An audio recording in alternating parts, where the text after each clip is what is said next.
Imagine que tu tiens entre tes mains une boîte. Une boîte ordinaire, aux parois lisses, refermée sur un peu d'air, comme il y en a partout autour de toi. Cette nuit, je vais te demander de la vider. Pas de la vider à demi, pas de la vider comme on vide une pièce de ses meubles, mais de la vider absolument, totalement, jusqu'à ce qu'il ne reste plus rien à l'intérieur. Et tu vas voir que cette tâche, en apparence si simple, nous conduira l'un et l'autre vers l'une des découvertes les plus déroutantes de toute la physique, vers une vérité que les savants eux-mêmes ont mis longtemps à accepter, et qui change à jamais la façon de regarder le monde.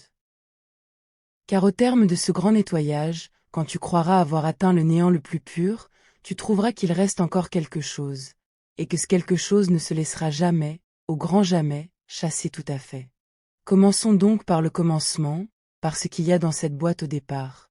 Il y a de l'air, c'est-à-dire un immense fourmillement de molécules, des milliards de petites particules qui filent en tous sens, se heurtent, rebondissent, sans répit. L'air te paraît calme et vide, mais à l'échelle du tout petit, c'est une foule affolée, une cohue de matière en mouvement perpétuel. Alors, pour vider notre boîte, il faut d'abord en retirer tout cet air. Imagine que nous y parvenons, à l'aide d'une pompe parfaite, mieux encore que tout ce que les ingénieurs savent construire. Une à une, nous aspirons les molécules, nous les ôtons, jusqu'à ce qu'il n'en reste plus aucune.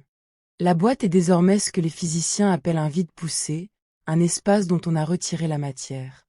C'est déjà un exploit, car même dans les meilleurs vides que l'on sait produire dans les laboratoires, il subsiste toujours quelques molécules égarées. Mais admettons que nous ayons fait mieux que tout le monde, et que pas une seule particule de matière ne demeure entre ces parois. Et mesure bien quel exploit ce serait, car le vide est l'une des choses les plus difficiles à fabriquer qui soit, et nul n'y est jamais parvenu tout à fait. Dans les meilleures chambres à vide que les ingénieurs savent construire, après avoir pompé et repompé, après avoir traqué la moindre molécule, il en subsiste toujours quelques-unes, des survivantes obstinées qui flottent encore dans l'espace qu'on croyait nettoyé. Même l'espace entre les étoiles, ce vide cosmique qui te paraît l'image du néant absolu, contient encore, en moyenne, environ un atome par centimètre cube, des particules égarées, dispersées, mais bien présentes. Et l'espace entre les galaxies, plus désert encore, n'est pas tout à fait vide non plus. Le vide parfait, celui dont nous rêvons pour notre boîte, ce vide où il ne resterait pas un seul grain de matière, n'existe nulle part dans l'univers connu, et nul laboratoire ne l'a jamais atteint. Mais admettons, par la seule force de l'imagination, que nous y soyons parvenus, que notre pompe idéale ait fait mieux que toute pompe réelle, et que pas un atome ne demeure. Nous tiendrions alors entre nos mains un espace tel qu'il n'en existe pas dans tout le cosmos, un vide de matière plus pure que les profondeurs les plus reculées entre les galaxies. Et même ce vide impossible, tu vas le voir, ne serait pas le néant. Penses-tu pour autant que la boîte soit vide? Pas encore. Car il y reste de la lumière.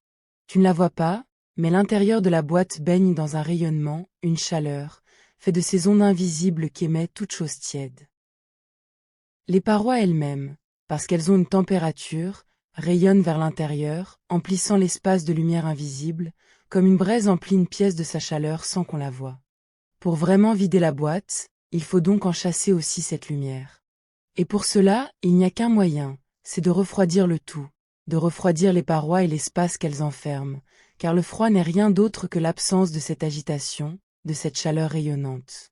Plus une chose est froide, moins elle rayonne. Alors refroidissons notre boîte, sans hâte, vers les températures les plus basses que l'on connaisse. Et descendons aussi bas qu'il est concevable de descendre, vers ce que les physiciens nomment le zéro absolu, la température la plus basse qui puisse exister, celle en deçà de laquelle il n'y a plus rien, plus aucun froid plus grand. C'est une limite que rien ne peut franchir, le fond ultime de l'échelle des températures. À mesure que nous approchons de ce point extrême, l'agitation s'apaise, le rayonnement faiblit, la lumière invisible s'éteint presque tout entière. Les parois ne rayonnent presque plus rien. L'espace intérieur devient le lieu le plus froid, le plus sombre, le plus dépeuplé que l'on puisse imaginer. Plus une molécule de matière. Plus une lueur de chaleur. Rien que cette petite étendue d'espace pur, refroidie au plus près de la limite des choses, scellée dans une obscurité parfaite. Voilà, dirais-tu, le vide enfin atteint, le néant véritable, l'absence absolue de tout. Imagine, un instant, Ce que serait ce lieu si tu pouvais t'y trouver, réduit à une taille infime, déposé au cœur de cette boîte vidée. Autour de toi, dans toutes les directions, l'obscurité la plus parfaite, une nuit sans la moindre étoile, sans le moindre reflet, car aucune lumière ne demeure pour révéler quoi que ce soit.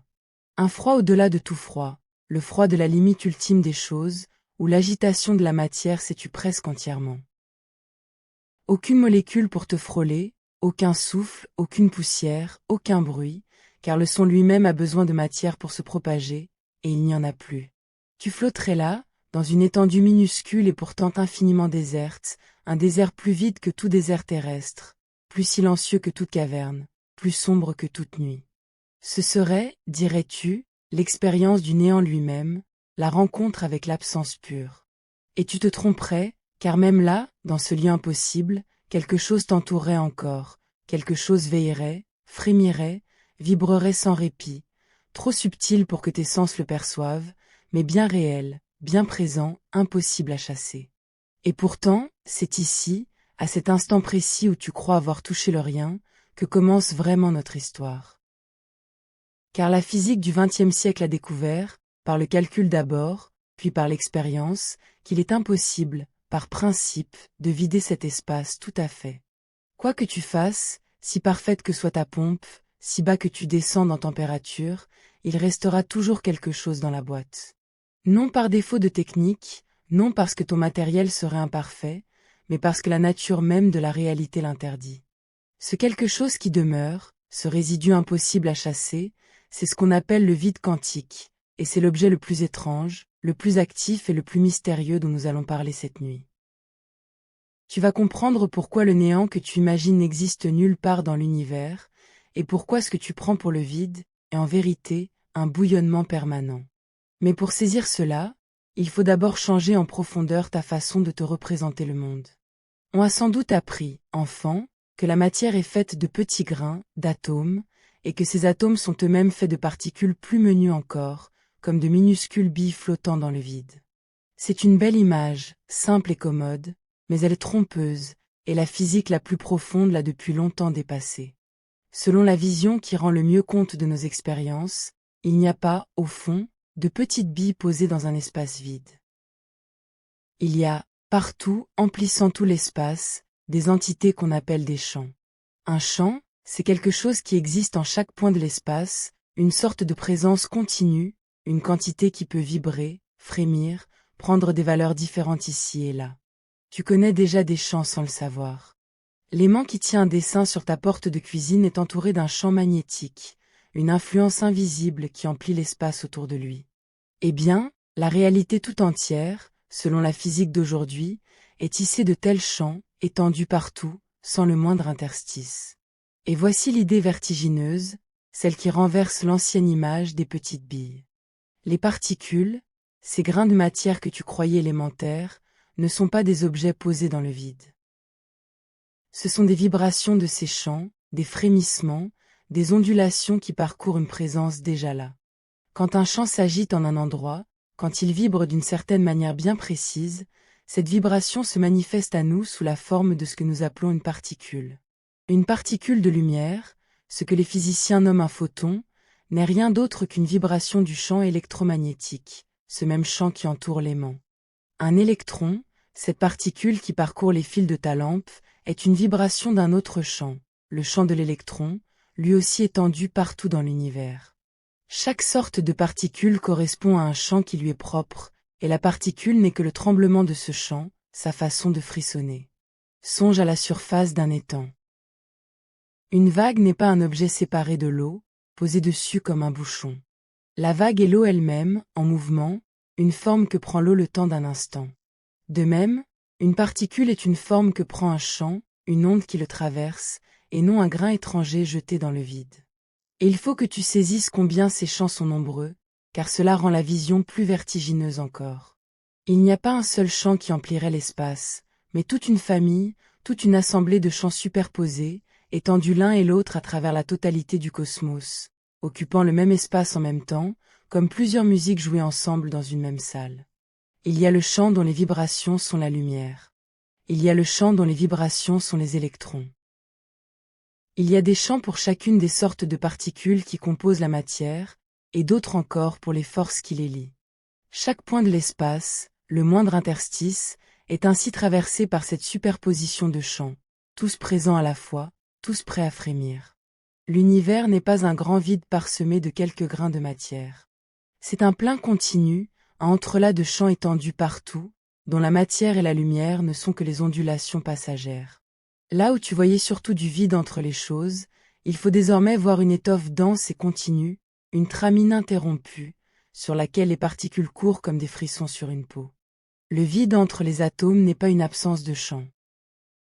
C'est l'endroit où les champs, simplement, ne vibrent pas assez pour former une particule.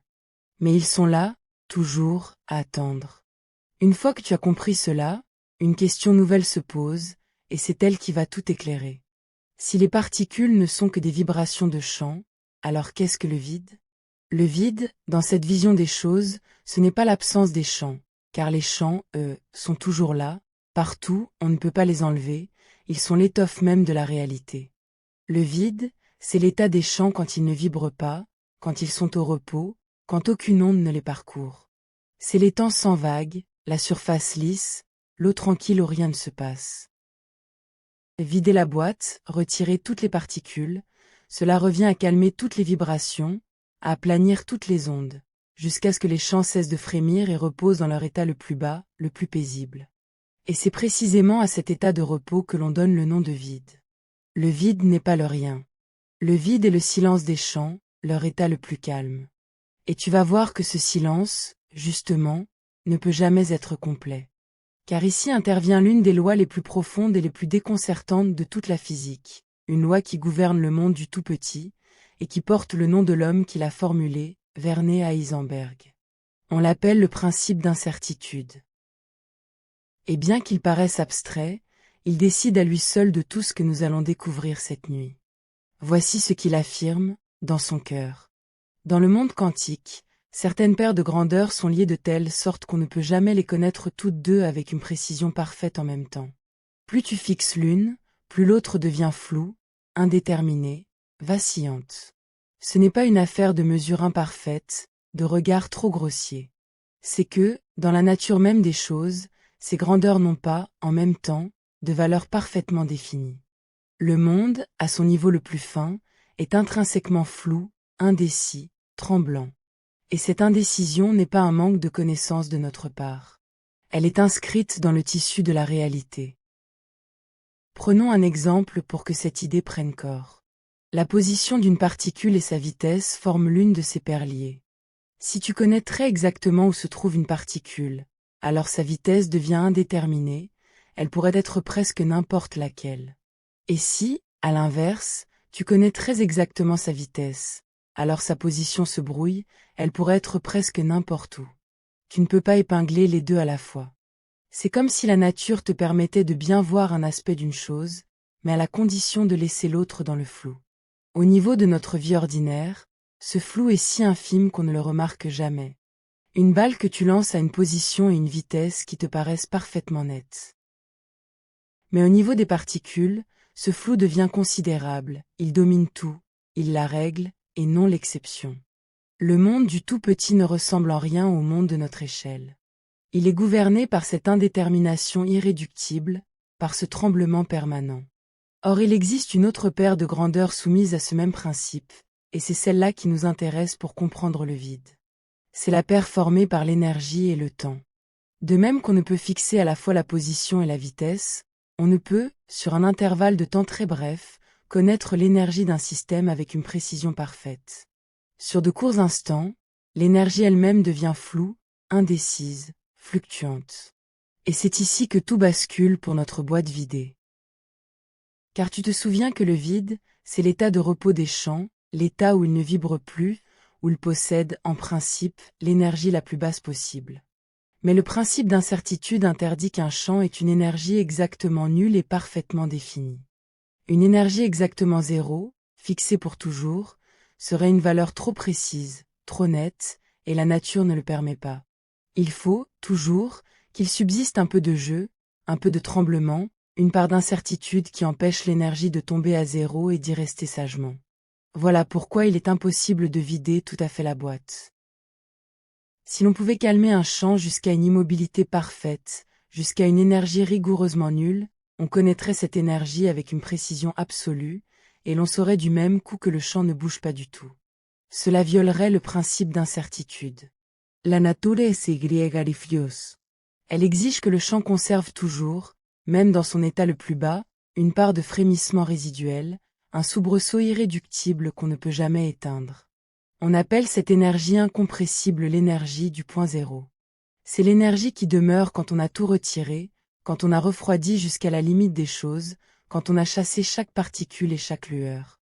C'est le minimum vital de l'univers, le seuil en dessous duquel rien ne peut descendre.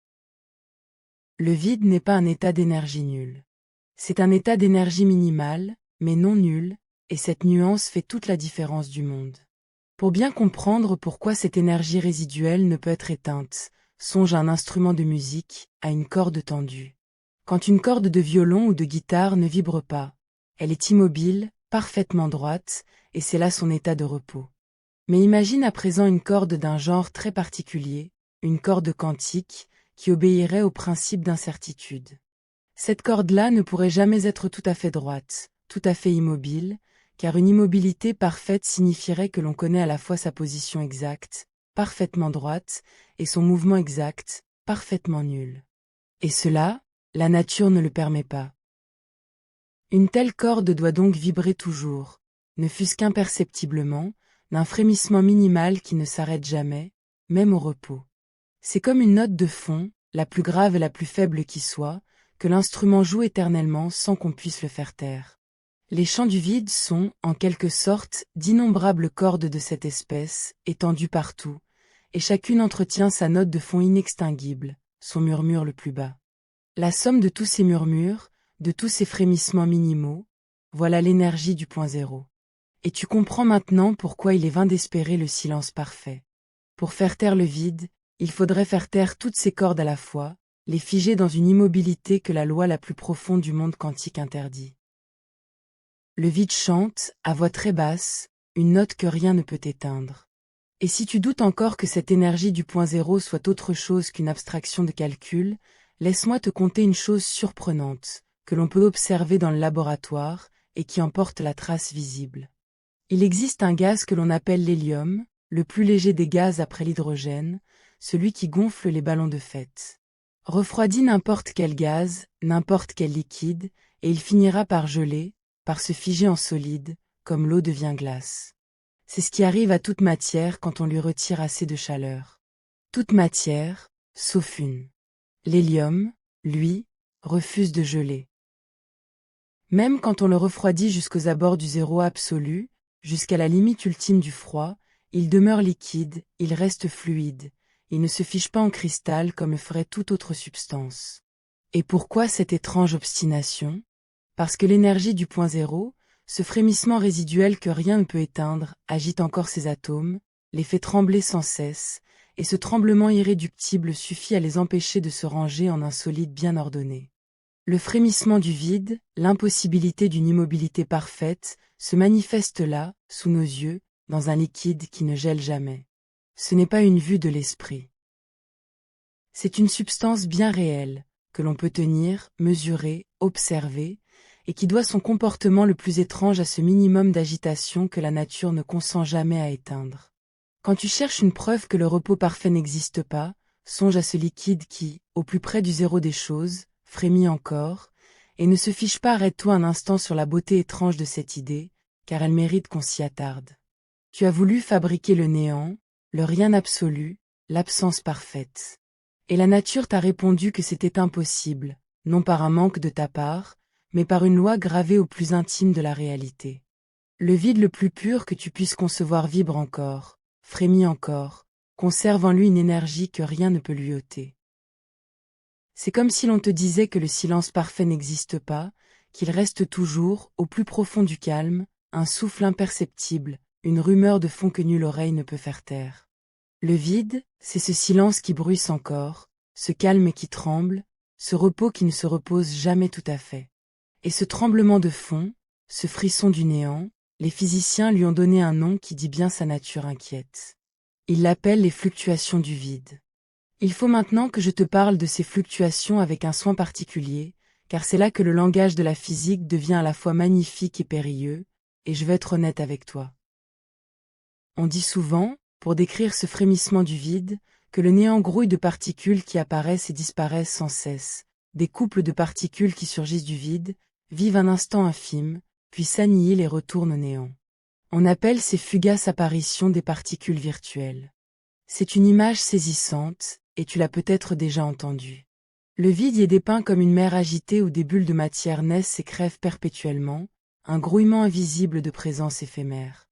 Cette image a une grande force d'évocation, elle capture quelque chose de vrai sur le caractère agité du vide. Mais il faut la manier avec prudence, et je ne veux pas te tromper en te la présentant pour plus qu'elle n'est. Car ces particules virtuelles ne sont pas des objets réels, ce ne sont pas de petites billes qui existeraient vraiment, que tu pourrais saisir ou détecter directement si tu étais assez rapide. Elles sont, pour les physiciens, avant tout un outil de calcul, une façon commode de représenter et de calculer les effets du vide agité, une manière de mettre en image des équations qui, sans cela, resteraient muettes. Quand un physicien dessine ces couples de particules surgissant du vide, il trace en réalité les termes d'un calcul, les étapes d'une comptabilité savante qui permet de prédire, avec une précision stupéfiante, ce que l'on observera dans les expériences. Les particules virtuelles sont des aides à la pensée, des échafaudages, des métaphores rigoureuses, plutôt que des choses qui peuplent littéralement le vide. Garde bien cette nuance à l'esprit tout au long de notre voyage. Quand je te dirai que le vide bouillonne de particules, comprends que je parle un langage imagé, un langage qui traduit une réalité profonde mais qui ne doit pas être pris au pied de la lettre. Ce qui est vrai, ce qui est solidement établi, c'est que le vide a une énergie, qu'il fluctue, qu'il frémit, et que ce frémissement produit des effets bien réels, mesurables, que rien d'autre ne saurait expliquer. Il y a, dans la façon dont on relie ces apparitions fugaces au principe d'incertitude, une logique qu'il vaut la peine de saisir, car elle est étrange et belle. Souviens-toi que l'énergie, sur de très courts instants, devient floue, indécise, qu'elle ne peut être fixée avec une précision parfaite sur un temps trop bref. Cela signifie qu'au cœur du vide, sur des durées infimes, l'énergie peut sembler s'écarter de sa valeur la plus basse, comme emprunter un instant à la réserve du néant, à condition d'être aussitôt rendu. On dit parfois que le vide peut emprunter de l'énergie au temps lui-même, pourvu qu'il la restitue assez vite pour que le principe d'incertitude ne soit pas violé.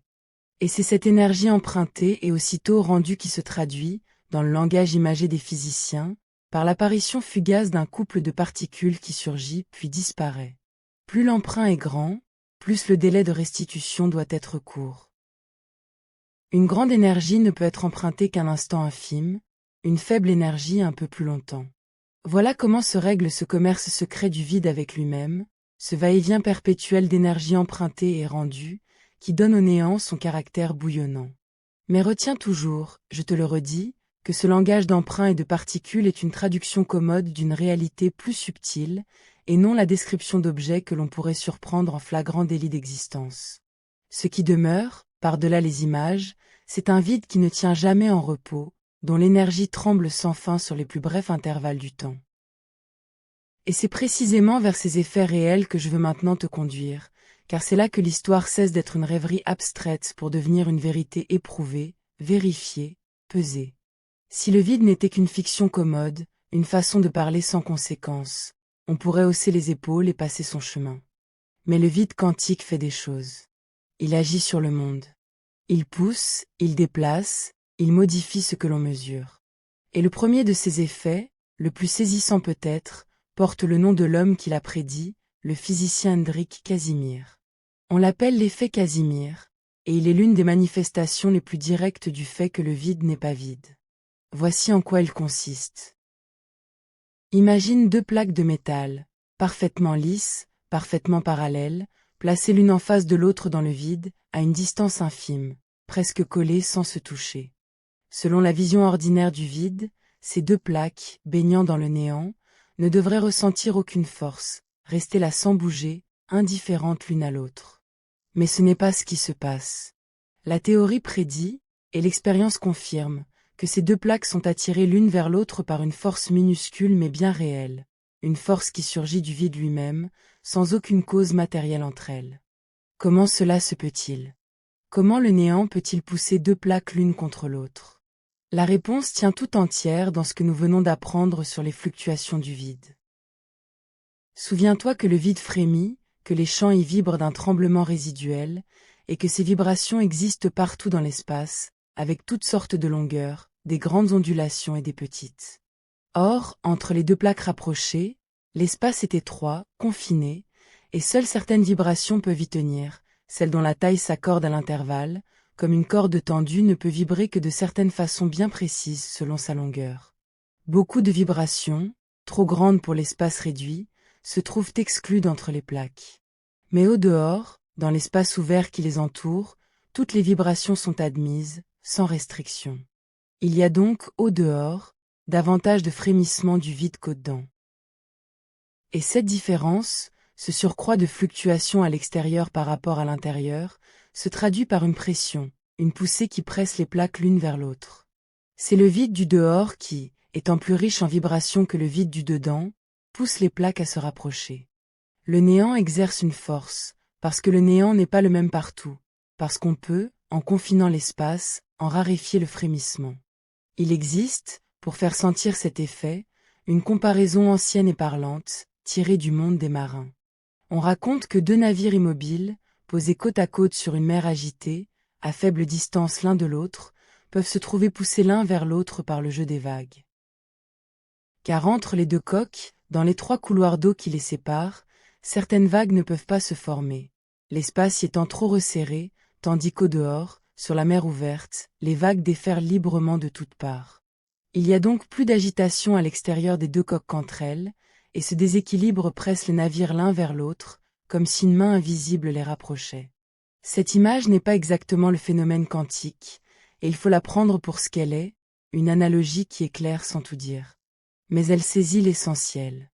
L'effet Casimir naît de ce que le frémissement du vide est plus riche au dehors qu'au dedans de l'espace confiné, et que cette différence se traduit par une poussée. Le vide, comme la mer, pousse les choses là où il s'agite le plus fort, et les rassemble là où il s'agite le moins. Entre les deux plaques, le vide est appauvri de ses plus grandes vibrations, et c'est cette pauvreté même qui les attire l'une vers l'autre. Songe à ce que cela signifie, et laisse cette pensée t'envahir sans hâte. On a mesuré cette force dans les laboratoires. On l'a pesée, quantifiée, comparée à la prédiction.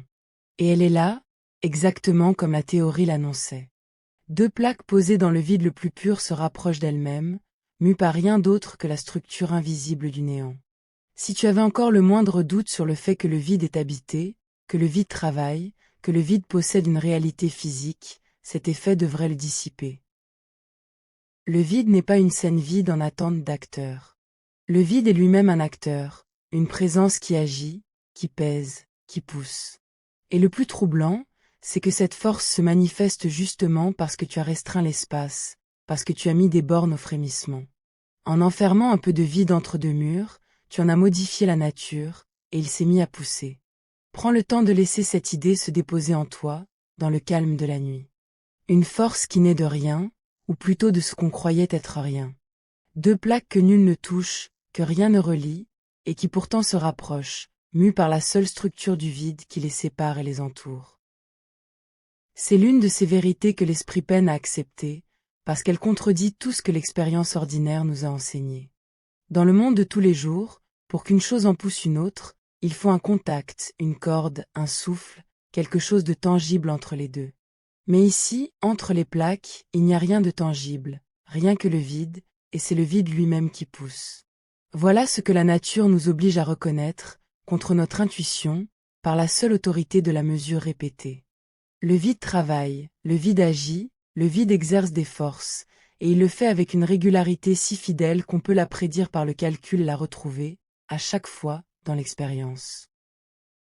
Mais l'effet Casimir, si frappant soit-il, n'est pas la seule preuve que le vide agit sur le monde, et je veux en donner une autre, plus subtile encore, et historiquement décisive, car c'est elle, peut-être, qui a le plus fermement convaincu les physiciens que le vide quantique était une réalité et non une vue de l'esprit.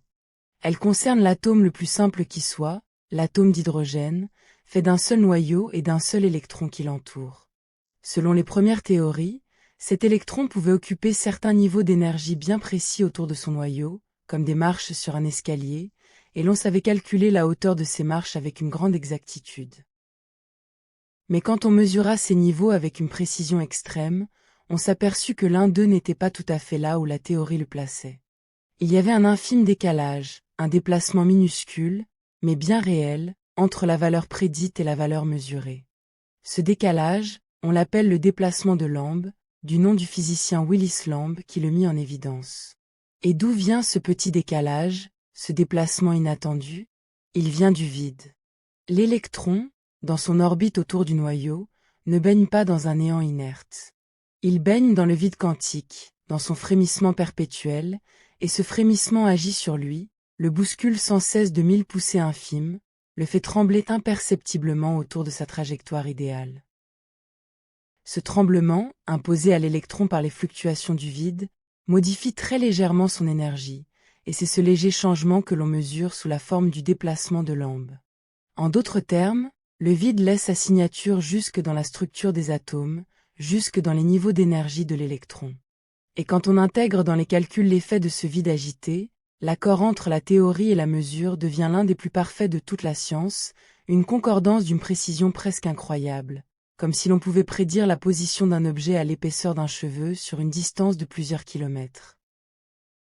Cette concordance extraordinaire est l'un des plus beaux triomphes de la physique, et elle repose, en partie, sur la prise en compte du vide, de son énergie, de son frémissement.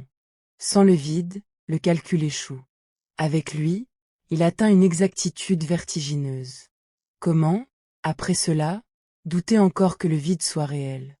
Et ce triomphe n'est pas isolé, car la théorie qui décrit le vide et ses fluctuations, celle qu'on appelle la théorie quantique des champs, a remporté d'autres victoires d'une précision tout aussi confondante, et toute repose, peu ou prou, sur la prise en compte de ce frémissement du vide. On a mesuré certaines propriétés de l'électron, la façon dont il se comporte comme une minuscule aiguille aimantée, avec une exactitude qui dépasse l'entendement, une concordance entre le calcul et la mesure si fine qu'elle compte parmi les accords les plus parfaits de toute la science. Et pour atteindre cette exactitude, il a fallu, là encore, tenir compte de l'environnement de l'électron, de ce vide bouillonnant qui l'entoure et qui modifie son comportement parmi les faits infimes. Sans le vide, le calcul reste grossier. Avec lui, il devient d'une précision presque miraculeuse. C'est l'un des plus profonds paradoxes de cette physique. La théorie qui décrit le mieux le monde, qui prédit avec le plus de justesse ce que l'on observe, est aussi celle qui place le vide bouillonnant au centre de tout, qui fait du néant un acteur de premier plan. Le vide n'est pas un détail que l'on pourrait négliger. Il est inscrit au cœur des calculs les plus exacts que l'esprit humain ait jamais menés. Renier le vide, ce serait renoncer à la précision même qui fait la gloire de cette science. Il y a là de quoi méditer, dans le calme de cette nuit, sur l'étrangeté de ce que la science a découvert. Pendant des siècles, on a pensé le vide comme une simple absence, un fond neutre et passif sur lequel se jouaient les événements du monde, comme une scène de théâtre attend ses comédiens. Et voilà que ce fond se révèle vivant, actif, doté d'une énergie qui ne s'éteint jamais, capable de pousser des plaques et de déplacer les niveaux d'un atome. Le décor s'est mis à jouer. L'absence s'est révélée présence. Le rien s'est révélé plein. Et tout cela non par spéculation gratuite, mais par des mesures précises, répétées, vérifiées dans le laboratoire du monde entier.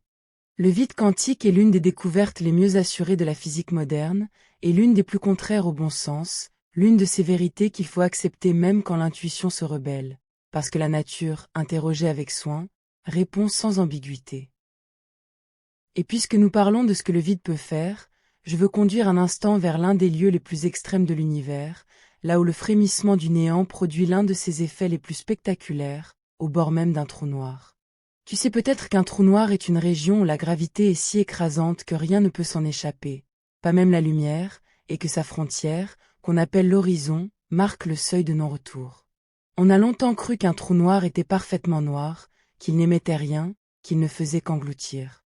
Mais le physicien Stephen Hawking a montré, par le calcul, qu'il n'en était rien, et que les trous noirs rayonnent faiblement, perdent de l'énergie, et finissent, sur des durées immenses, par s'évaporer. Et au cœur de cette découverte, on retrouve, encore et toujours, le vide quantique. Car ce rayonnement, ce que l'on appelle le rayonnement de Hawking, trouve son origine dans le frémissement du vide tout au bord de l'horizon. Là, dans cette région où la gravité tord l'espace et le temps de façon extrême, le bouillonnement permanent du vide se trouve affecté par la présence du trou noir. On décrit souvent ce phénomène, là encore avec les précautions d'usage que je t'ai recommandées, en disant que parmi les couples de particules virtuelles qui surgissent du vide près de l'horizon, il arrive que l'une tombe dans le trou noir tandis que l'autre s'échappe vers l'espace lointain, emportant un peu d'énergie prélevée, en fin de compte, sur la masse du trou noir lui-même.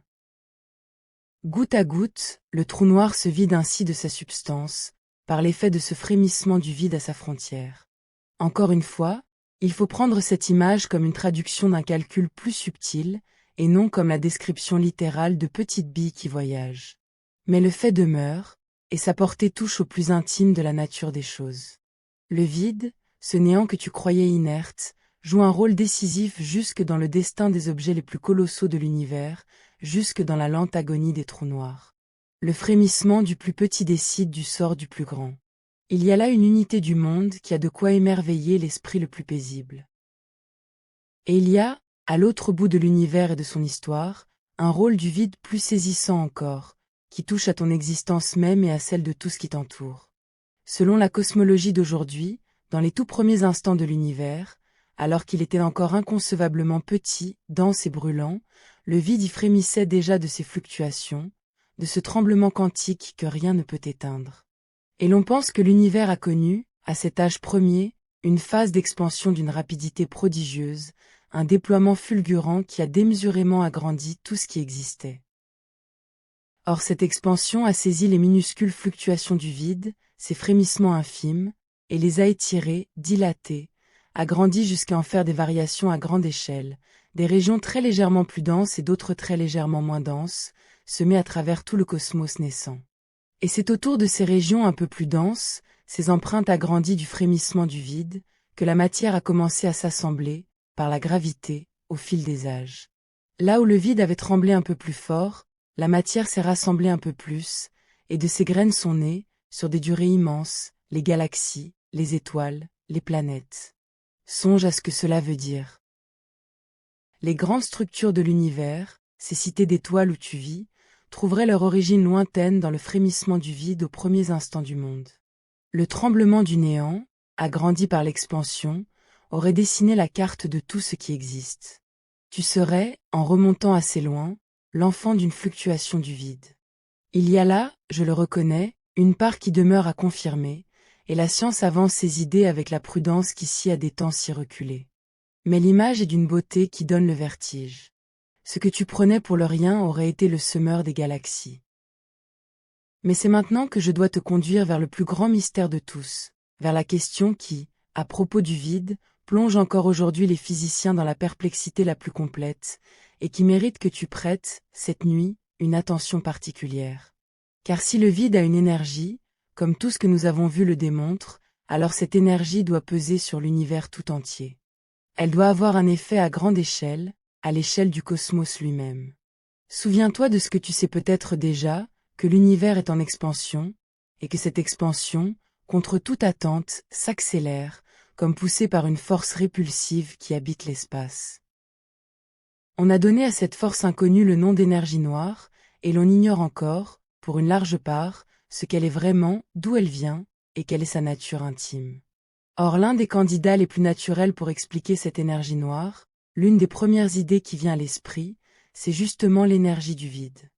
Si le vide possède une énergie, et nous avons vu qu'il en possède une, alors cette énergie remplit tout l'espace, partout, à la même densité, et elle pourrait fort bien être la cause de cette poussée qui écarte les galaxies et accélère l'expansion du cosmos. Il y a, dans l'histoire de cette idée, un épisode qui mérite d'être conté, car il montre combien la notion d'une énergie du vide est ancienne et combien elle a tourmenté les plus grands esprits. Au début du XXe siècle, quand Albert Einstein élabora sa grande théorie de la gravité, il s'aperçut que ces équations, telles qu'il les avait décrites, décrivaient un univers qui ne pouvait rester immobile, un univers condamné soit à s'étendre, soit à se contracter. Or, à l'époque, on croyait l'univers fixe, éternel, immuable. Pour le maintenir en équilibre dans ses équations, Einstein ajouta donc un terme nouveau, une sorte de tension propre à l'espace lui-même, qu'il appela la constante cosmologique, une grandeur qui agissait comme une énergie du vide, répartie partout également. Puis, quand on découvrit que l'univers n'était pas fixe du tout, mais bien en expansion, Einstein retira ce terme, jugeant qu'il avait eu tort de l'introduire, et l'on raconte qu'il y vit l'une des grandes erreurs de sa vie. Et pourtant, des décennies plus tard, quand on découvrit que l'expansion de l'univers accélérait, ce terme abandonné refit surface, comme un fantôme revenant hanter la physique.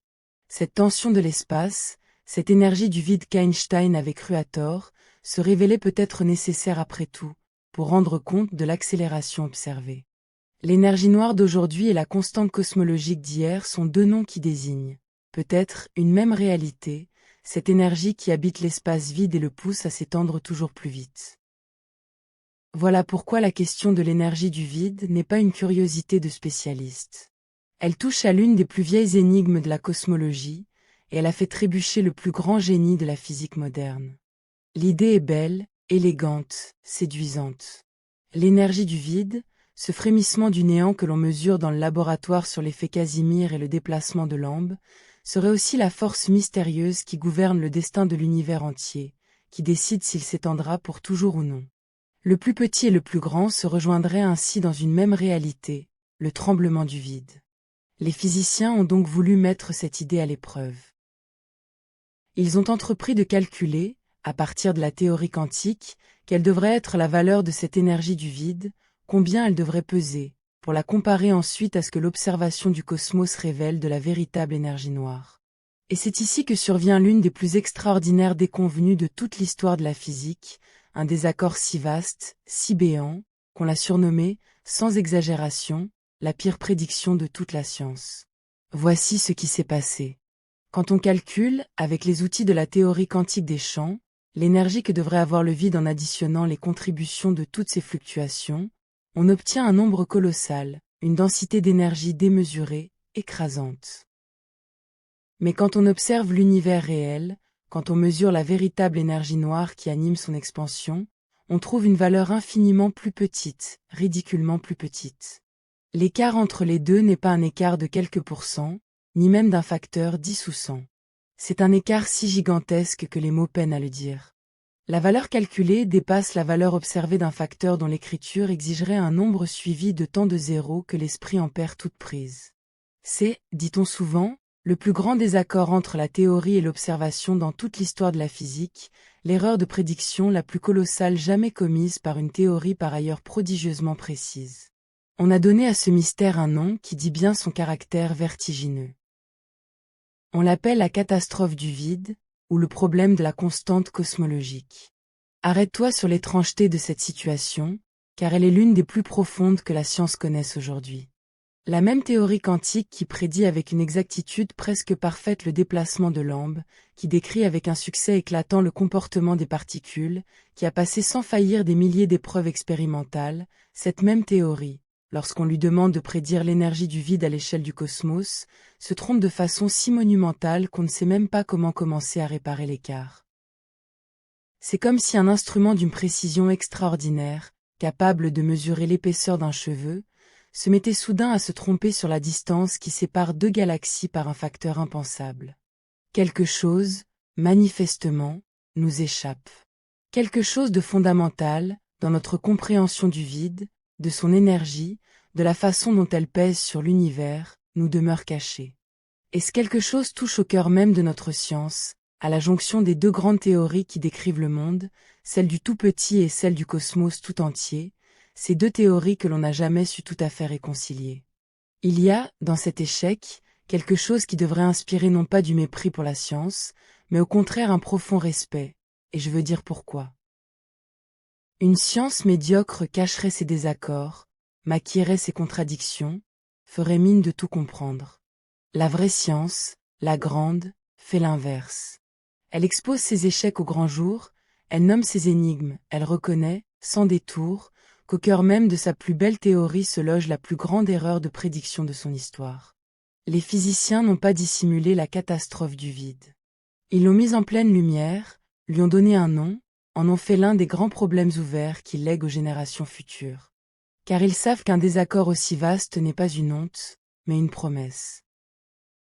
Là où la théorie se trompe avec une telle ampleur, c'est qu'une vérité immense reste à découvrir, qu'une porte demeure entr'ouverte sur un savoir que nous n'avons pas encore. Le jour où l'on comprendra l'énergie du vide, où l'on saura pourquoi elle pèse si peu sur l'univers alors que le calcul la voudrait colossale, ce jour-là marquera sans doute l'une des plus grandes avancées de la pensée humaine. Et ce jour n'est pas venu. Il reste devant nous, comme une étoile encore cachée sous l'horizon. Songe à cela, dans le calme de cette nuit. Le plus grand mystère de la physique n'est pas dans les confins lointains du cosmos, ni dans les profondeurs inaccessibles de la matière. Il est là, dans le vide même qui emplit ta chambre, dans cette énergie du néant que nous savons mesurer mais non comprendre. Les physiciens ont proposé bien des pistes pour résoudre cette énigme, et il faut que tu saches qu'aucune ne fait aujourd'hui l'unanimité, qu'aucune n'est confirmée, et que ce mystère demeure ouvert, béant, comme une question lancée par l'univers à ceux qui cherchent à le comprendre. Peut-être existe-t-il un mécanisme inconnu qui annule presque entièrement l'énergie du vide, ne laissant subsister que la part minuscule que nous observons, par une compensation d'une précision stupéfiante dont nous ignorons la cause. Peut-être notre façon de calculer cette énergie est-elle, à un niveau profond, mal posé, et faudra-t-il une théorie nouvelle, encore à inventer, pour la corriger. Peut-être la valeur que nous mesurons n'est-elle qu'une parmi d'innombrables valeurs possibles, réalisées dans d'autres régions ou d'autres univers que nous ne pourrons jamais voir, et nous nous trouverions, nous, dans l'un des rares lieux où cette énergie est assez faible pour que des étoiles, des galaxies et des êtres comme toi aient pu apparaître. Toutes ces pistes sont des spéculations, des chemins explorés mais non parcourus jusqu'au bout, et je te les livre pour ce qu'elles sont, des tentatives, et non des réponses. Ce qui est certain, c'est que le vide nous pose ici l'une des plus grandes questions non résolues de toute la physique, et que sa réponse, le jour où elle viendra, bouleversera sans doute notre vision du monde. Et remarque, dans tout cela, une étrange unité du monde, qui a de quoi émerveiller. Le même vide, le même frémissement des champs, se manifeste à toutes les échelles de la réalité, du plus petit au plus grand. Au niveau le plus infime, il déplace les niveaux d'un atome, il pousse deux plaques minuscules l'une vers l'autre, il imprime sa marque dans le comportement d'un seul électron. Au niveau le plus colossal, il fait s'évaporer les trous noirs, il a peut-être semé les graines des galaxies aux premiers instants du monde, et il gouverne, par son énergie, l'expansion de l'univers tout entier. C'est une seule et même chose, ce vide quantique, qui agit ainsi sur le grain le plus fin de la matière et sur le destin du cosmos. Il relie le minuscule à l'immense, le frémissement d'un atome au sort de milliards de galaxies. Et c'est pour cela, peut-être, que le vide tient une place si centrale dans la physique d'aujourd'hui. Il est le point de rencontre des deux grandes théories du monde, celle qui décrit le très petit et celle qui décrit le très grand, le lieu où elles se touchent, et aussi le lieu où elles s'accordent le moins bien, où leur désaccord éclate au grand jour. Comprendre le vide, ce serait sans doute comprendre comment ces deux moitiés de notre savoir peuvent enfin se rejoindre. Le néant que tu croyais sans importance se trouve ainsi au carrefour de tout ce que nous cherchons à savoir sur la nature des choses. Laisse-moi te faire mesurer la portée de ce que cela signifie, car elle est immense. Ce que tu prenais, au début de cette histoire, pour le néant, pour l'absence pure, pour le rien sans intérêt, se révèle être l'objet le plus chargé de mystère de toute la science. Le vide n'est pas seulement habité, frémissant, actif. Il tient peut-être entre ses mains le destin de l'univers tout entier, par cette énergie qui accélère ou non l'expansion du cosmos, qui décidera s'il s'étendra pour toujours dans le froid ou connaîtra quelque autre fin. Et cette énergie, nous ne savons pas la calculer, nous ne savons pas la comprendre, nous nous trompons à son sujet de la façon la plus spectaculaire qui soit.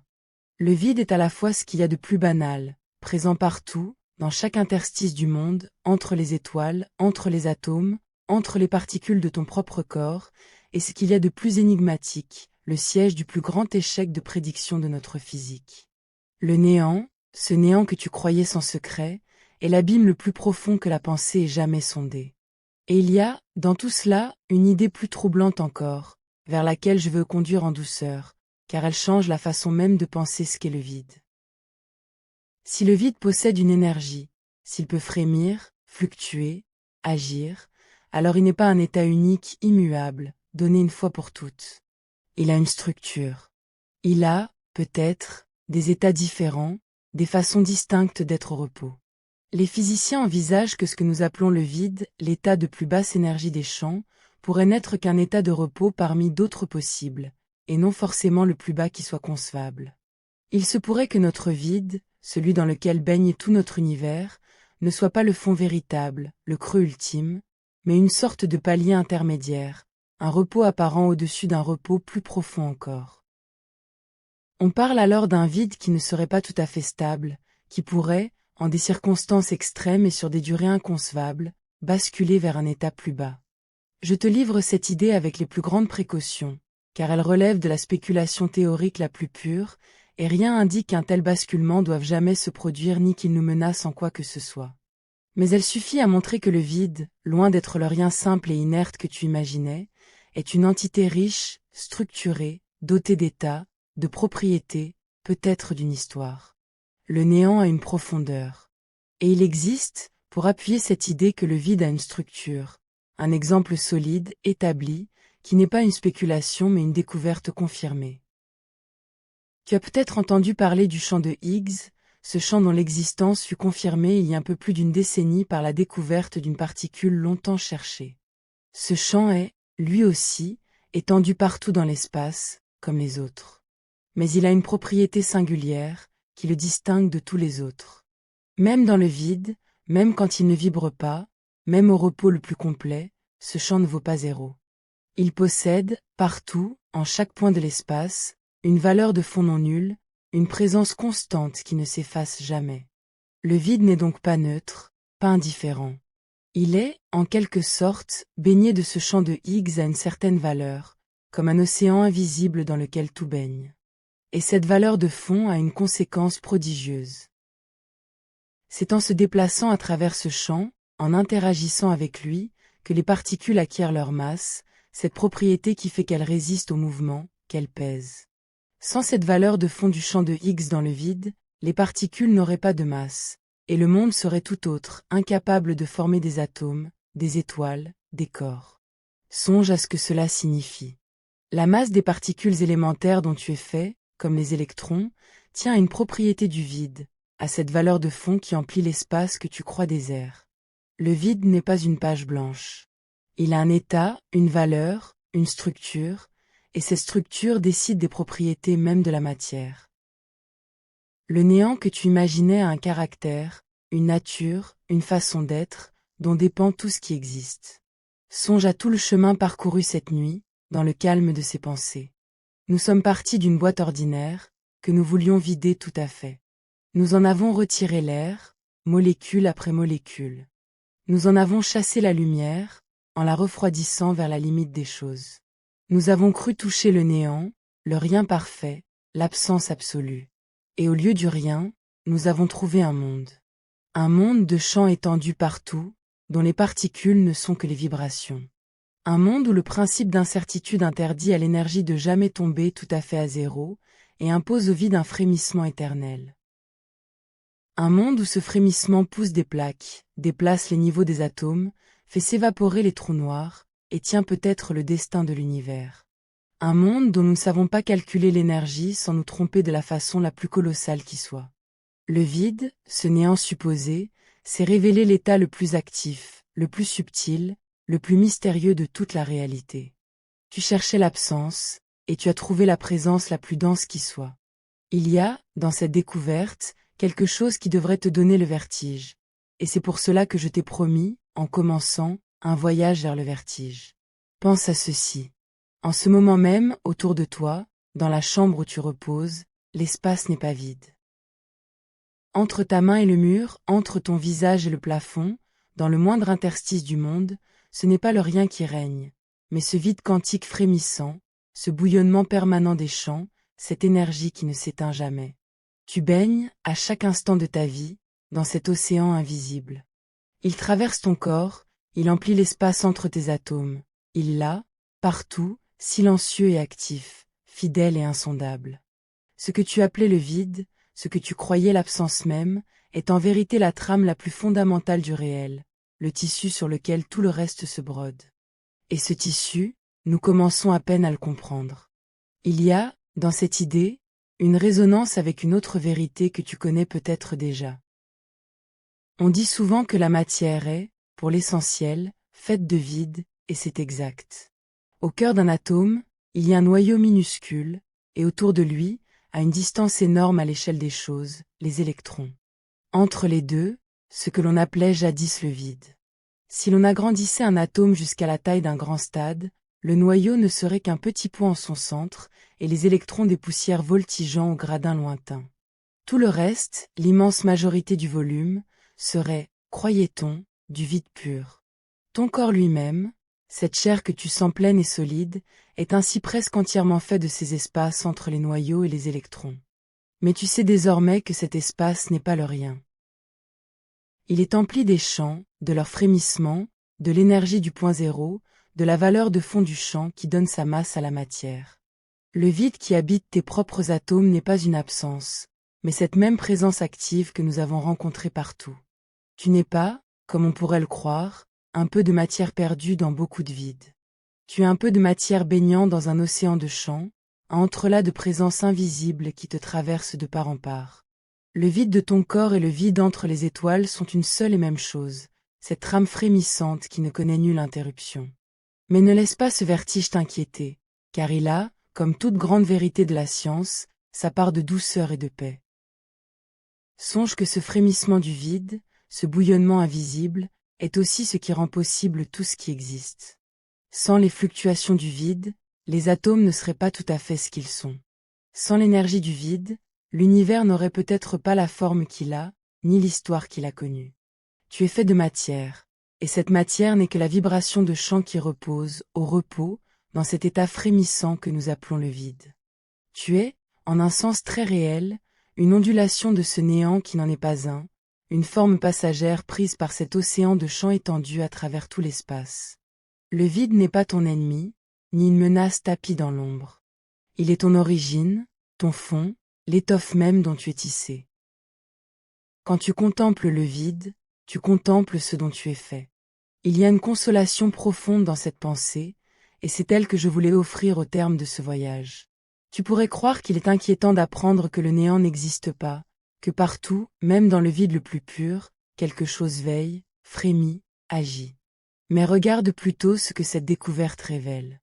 Elle révèle que tu n'es jamais entouré de rien, jamais perdu dans l'absence, jamais seul au milieu du vide. Là où tu croyais le néant, il y a une présence, une énergie, une trame continue qui relie chaque point de l'espace à tous les autres. L'univers n'a pas de trou, pas de creux véritable, pas de lieu où il n'y aurait absolument rien. Il est plein, d'un bout à l'autre, d'une plénitude subtile qui échappe au regard mais que la science a su révéler. Et cette plénitude t'enveloppe en ce moment même, te porte, te traverse, comme l'eau porte la vague qu'elle forme un instant. Laisse cette idée t'apaiser, à mesure que la nuit s'avance autour de toi. Le vide qui emplit ta chambre cette nuit n'est pas un froid désert, ni une absence inquiétante. C'est un océan tranquille et frémissant, une présence ancienne, plus ancienne que les étoiles, qui était là avant elle et qui sera là après elle, fidèle, constante, inépuisable. Tu reposes au sein de cette présence comme un poisson repose au sein de la mer, sans même y songer, porté par elle. Tout l'espace autour de toi vibre de cette énergie douce et minuscule qui ne s'éteint jamais, et qui veille, en silence, sur le monde entier. Il n'y a, dans cette veille, nulle menace, seulement la grandeur tranquille de ce qui est, depuis toujours et pour toujours, l'étoffe même de la réalité. Repense, en te laissant aller au repos, au chemin que nous avons parcouru ensemble. Nous avons voulu fabriquer le rien, et nous avons découvert qu'il était impossible. Nous avons cherché l'absence, et nous avons trouvé la plus secrète des présences.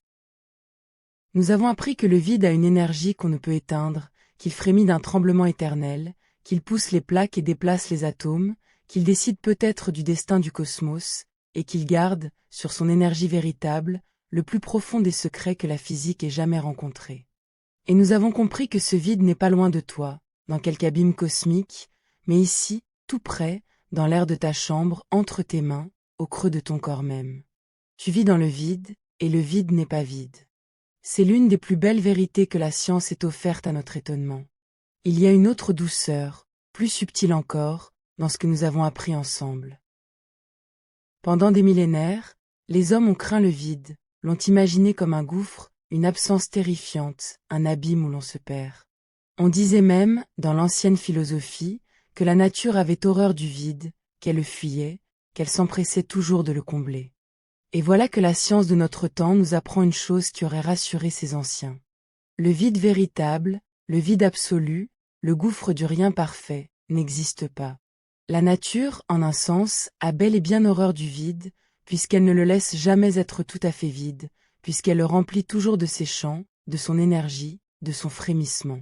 Là où tu redoutais l'abîme, il y a une plénitude. Là où tu imaginais le gouffre, il y a une trame qui te porte. Le néant que craignaient les anciens, ce néant qui n'a jamais cessé de hanter la pensée humaine, se révèle être une illusion, une chose qui n'a de réalité nulle part dans l'univers. Tu peux donc te défaire de cette vieille peur.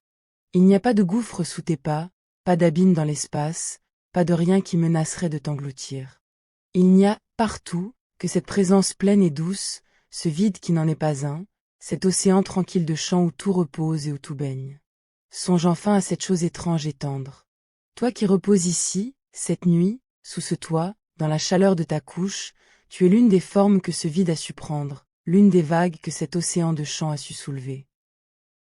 Pour un temps, le frémissement du néant s'est rassemblé en toi, en cette conscience capable de s'émerveiller de son propre fond, de contempler le vide dont elle est née et de se demander ce qu'il est. Il y a là un privilège rare, presque incroyable, que d'être un instant, une part de ce mystère devenu capable de le regarder. Le vide ne sait rien de lui-même. Mais toi, fait de lui, tu peux le connaître. Et cette nuit, en y prêtant attention, tu as accompli quelque chose de précieux. Tu as rendu le néant un peu moins obscur, un peu plus proche, un peu plus aimable. Laisse ton esprit s'attarder, un dernier instant, sur l'immensité tranquille de ce qui t'entoure. Partout autour de toi, jusque dans le moindre repli de l'espace, ce vide frémissant veille, le même qui baigne les étoiles les plus lointaines, le même qui emplissait l'univers naissant, le même qui donnera peut-être au cosmos son destin. Tu reposes au creux de cette présence comme on repose au creux d'une chose immense et bienveillante, plus vaste que toute pensée, plus ancienne que toute mémoire. Il n'y a, dans cette veille du vide, ni intention ni regard, mais il y a une constance, une fidélité, une présence qui ne s'interrompt jamais, qui n'a jamais cessé d'être depuis l'aube du monde et ne cessera pas. Et cette nuit, alors que le sommeil s'approche en douceur, tu peux te confier à cette plénitude invisible comme on se confie à la nuit elle-même, sachant que tu n'es entouré d'aucun rien, d'aucun gouffre, d'aucune absence, mais d'une étoffe pleine et continue qui te tient et te porte. Le vide n'est pas froid pour qui le comprend. Il est l'ultime berceau, le fond de toute chose, ce sur quoi tout repose, toi compris, cette nuit, dans la paix de ta chambre. Alors repose-toi dans cette pensée, sans crainte et sans hâte. Le vide qui t'entoure veille sur ton sommeil comme il veille sur les galaxies lointaines, du même frémissement patient et doux. Tu n'es jamais seul, jamais perdu dans le rien, car le rien n'existe pas, et là où tu croyais l'absence, il y a la trame entière du monde, qui te porte et qui te tient. Laisse l'espace plein t'envelopper. Laisse cet océan invisible bercer la vague que tu es. Et dors en paix, forme passagère et précieuse d'un vide qui n'a jamais été vide, au sein de cet univers plein, vibrant et silencieux, qui cette nuit encore frémit tout autour de toi. Bonne nuit. Nom étranger. Werner Heisenberg, Hendrik Casimir, Willis Lamb, Stephen Hawking.